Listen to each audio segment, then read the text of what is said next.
Alright, so we've had a good look at a lot of the telemetry. We've studied some of our models and simulators that we have curbside, and what our various accident investigators have determined that the key fault behind this, our disaster in space with the loss of our orbital assembly facility and the stranding of 2 Kerbals, is actually this simple little structural piece. This guy here.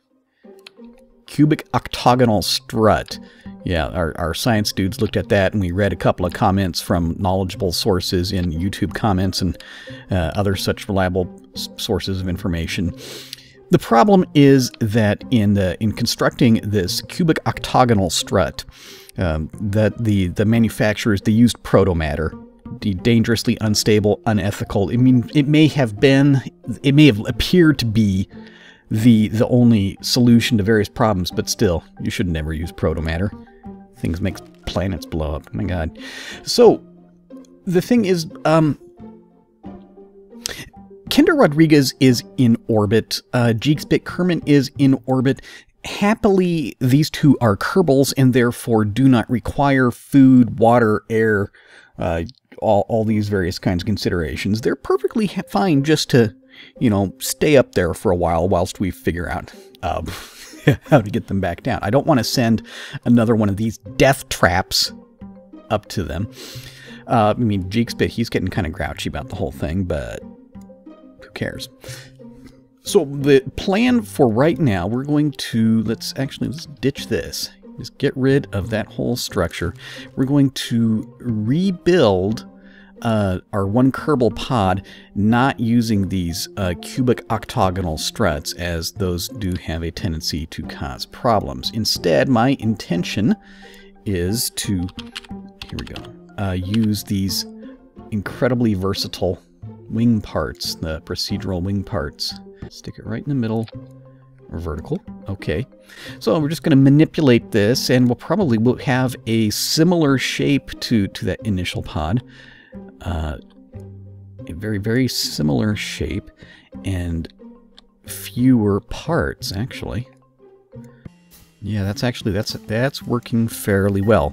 We'll have an initial piece to bring it like downwards, and then we'll have another piece that sticks out there, and one curls upward, and we'll stick our docking port to that one. Let's actually shrink that tip down like that, huh? Yeah, this should actually work fairly nicely. And it's a piece this small, even though it is acting as an airfoil, acting as a wing part. It's so small that I believe that the various aerodynamic forces in play will not be significant enough to be concerned with. I hope so anyway. That's the plan. Here, let's turn the thing. Oop. I'll turn right side up again. Okay, it is right side up. Let's go grab this seat so we can keep an eye on proportions and everything. Because I want to be able to set that, yeah, to set it on there like that. Yeah, like that. Doesn't that look pretty cool? Look like something a Kerbal could sit on. Yeah, that's pretty cool. Yeah, wow, that looks ugly that way, though, doesn't it? It's more compact than the first version, too. Okay, let's go with, I want his control panel. What's it? Yeah, this guy. Here, we'll stick that on there. That'll help cover up ugliness. Ooh. Oh, I kind of like that. It's more streamlined. It's more compact and streamlined, and at first glance would appear to make a little bit more sense, you know? Could even go up a little bit further just to, because it looks like the corners might be getting incinerated, some of the whole re-entry business.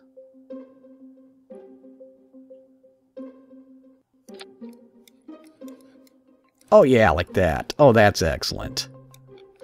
Okay, 1 Kerbal Pod Mark III. Oops, hang on, capitalize. Lacking anything? I don't believe so. Other than testing to see if this whole parachute arrangement will work, but hey, that's what Jeeksbit's for. Yeah, we're gonna go for Jeeksbit first, since he's in the, he's both, he is more eager to get back down to Kerbin, and he's in an easier to reach orbit. So, we'll let Jeekspit be our test guinea pig for the new and improved one Kerbal pod. I'm sure he won't mind.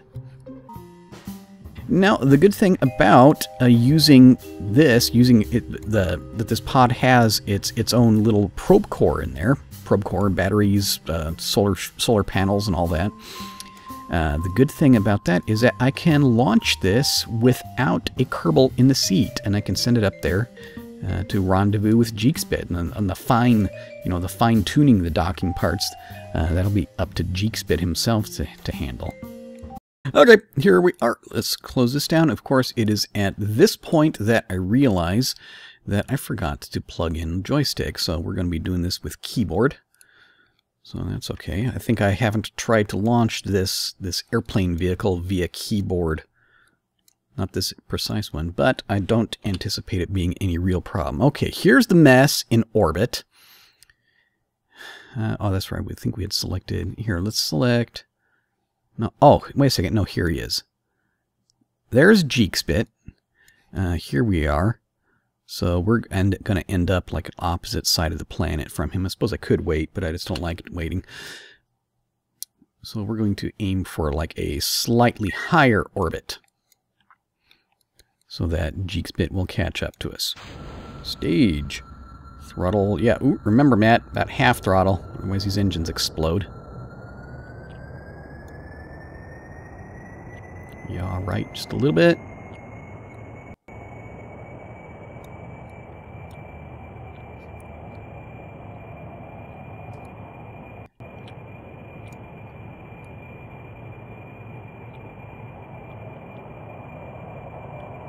Okay, betcha if we pitch back a little bit, yeah, there's that nose will come up.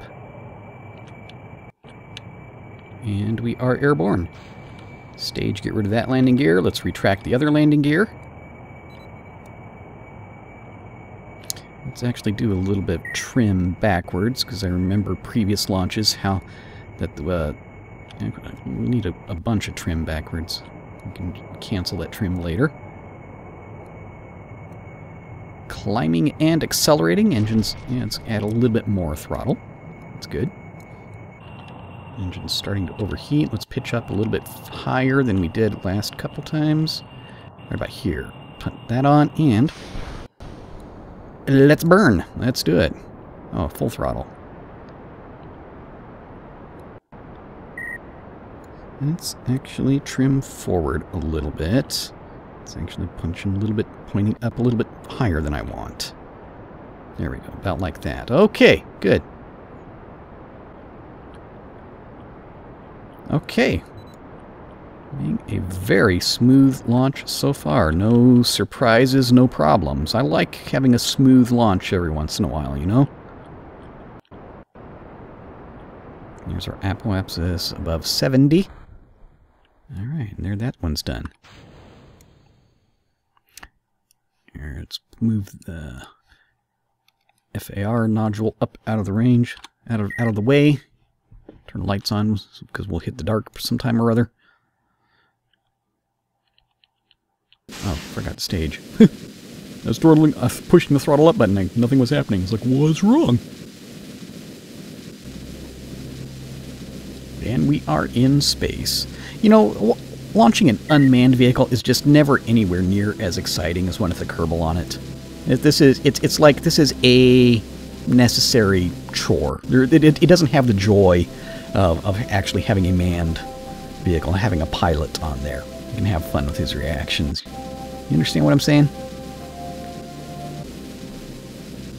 There's a camera sweeping around doing the camera move that I don't like.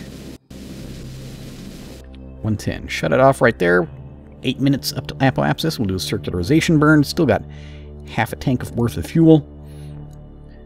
Yeah, that's a totally unsurprising, uncomplicated launch. And our unmanned pod looks good so far. I suppose this would actually make sense if you have an untested vehicle. You'd launch it unmanned first. We'll just ignore the fact that our very first attempt at a re-entry will be manned, but hey, that's what Kerbals are for, right? There we go. Close enough circular for my purposes. It's not going to stay in this orbit too terribly long anyway. We're going to match inclinations with GXBit and then set up a intercept kind of thing. And all the final... You see, my goal is I just need to get this vehicle close to GXBit at a similar relative velocity. All the actual little fiddly details of docking, or I suppose technically rendezvousing, will be up to GXBit himself. He still has, what, something like 98% pack fuel. And GXBit is about... He's a little more of a quarter of an orbit. Now he's about a third of an orbit behind us, so yeah, definitely we got some time to work with this.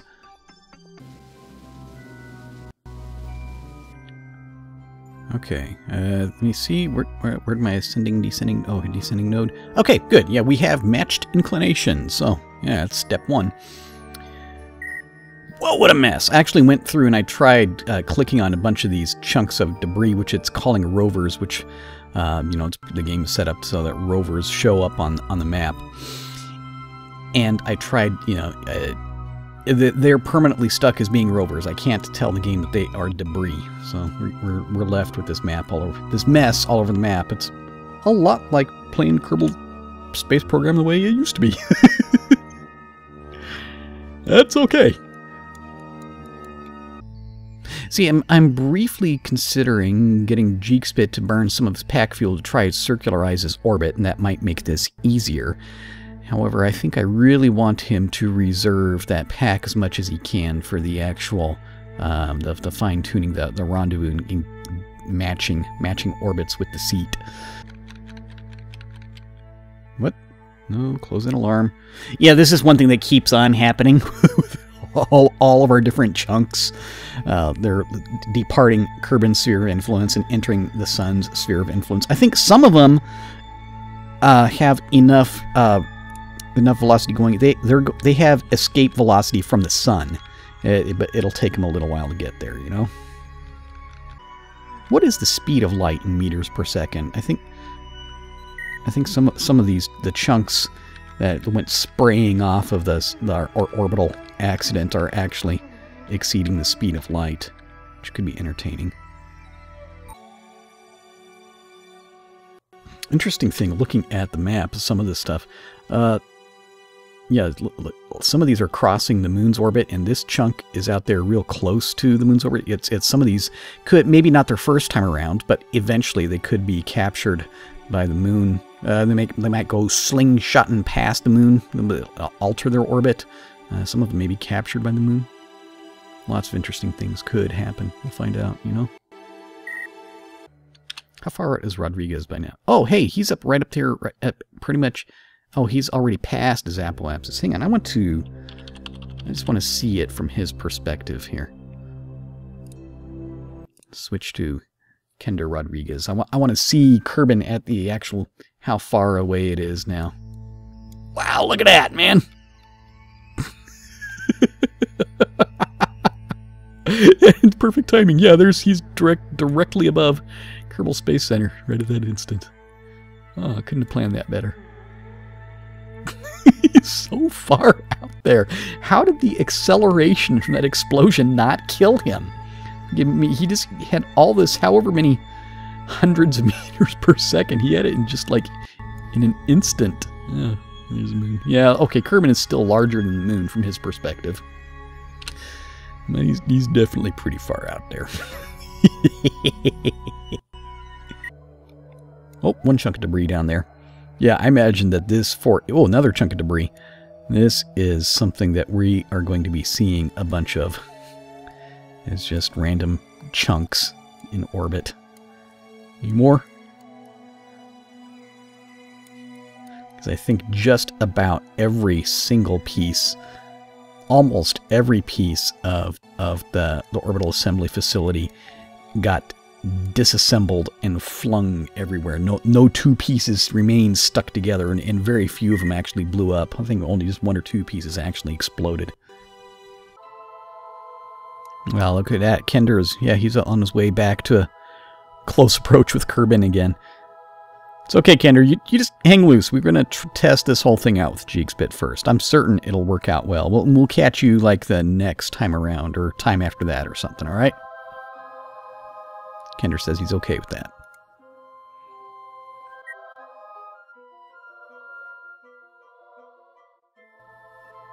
What is this orbiting retrograde? What's that about? That is highly unusual. Yeah, we got one chunk at, okay, in a slightly elliptical orbit. Orbiting just perfectly retrograde. That's interesting. We didn't have makings of Kessler beforehand. We definitely have it now. So I need to, start thinking about exactly how am I going to set up this rendezvous with Kender, this extremely elliptical orbit. This could be a question of some rather tricky timing. I personally haven't tried doing an orbital rendezvous with an orbit that elliptical before. Really, the most that I've tried is stuff that's just, instead of being like a 100-kilometer orbit, it'd be like 100 at one end and 150 at the other. This is a whole other ballpark. Do some quick saving. I've ceased to be, like, superstitious, arrogant, whatever. For whatever reason that I resisted quick saving for so long, I now quick save. After a couple of adventures with corrupted save files and whatnot, I like quick saving. I would still refuse to use quick saving just to get me out of, say if I screw up a landing or something. I will not quick load out of it. That would still be cheating, but this is a good... It's a good, really quick, simple backup in case the world goes all weird. 2 hours to go until our maneuver node. Whoa, oh my god, did you see that? Holy crap. I have to go back and take a look at the replay, find out how close that was. Okay, close that alarm. There's another one leaving Kerbin Sphere of Influence. My god, startled me. Yeah, it went too fast for me to read the numbers. We'll go back and take another look at it.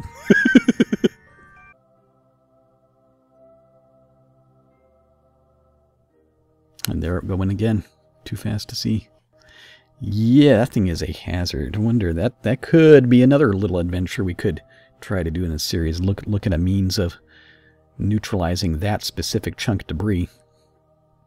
Orbiting counter to everything at a very dangerous altitude. Oh, was this him? I think that's probably... Oh, so we got two little chunks of debris out there. There he is. That's Jeeksbit. Alright, here comes our alarm. And there's 10 seconds. Okay.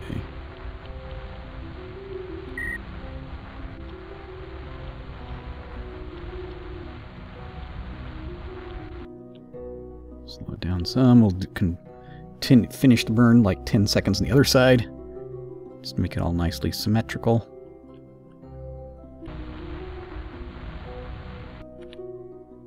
Okay, there we are. I think I actually kind of overshot on the other side. Let's actually, here, we'll RCS it back just a hair.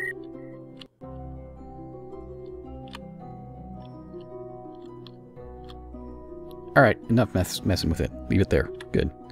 Turn that off. Turn that off. Good. Now, let's see what kind of a... Let's kill the maneuver node, see what kind of a close approach that gives us. Bang. Over here at this side, 1.1 kilometer away. Yeah, this looks pretty good. That gives us a second intersection over there with less than a kilometer. Let's stick with that. Okay, cool. Yeah, so sticking with this maneuver node that we kind of messed around with, what's actually going to happen is we're going to see a fairly close approach to Jeeksbit. We're going to continue to go past him for a bit. We're going to and then we're going to do another burn. That should set us up for a second, a more stable, close approach. Sort of, I think. Trust me, GXBit, I worked all the numbers, like calculators and slide rules and, you know, charts and graphs and stuff. I know what I'm doing. It'll work. Trust me.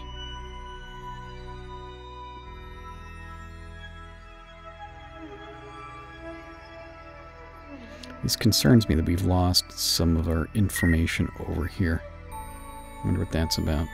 Let's do a quick save. You see this over here? Does this concern anybody else?